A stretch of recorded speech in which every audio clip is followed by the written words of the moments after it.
रे आत्मन्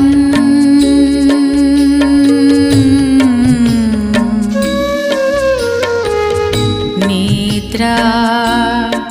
परिहरी फेडी चिंतार लोचन कर कर निरीक्षण निशब्दे जीवन स्रोत धाउछि किपरि भेटिबाकु मृत्यु सिंधु कराळ लहरी रे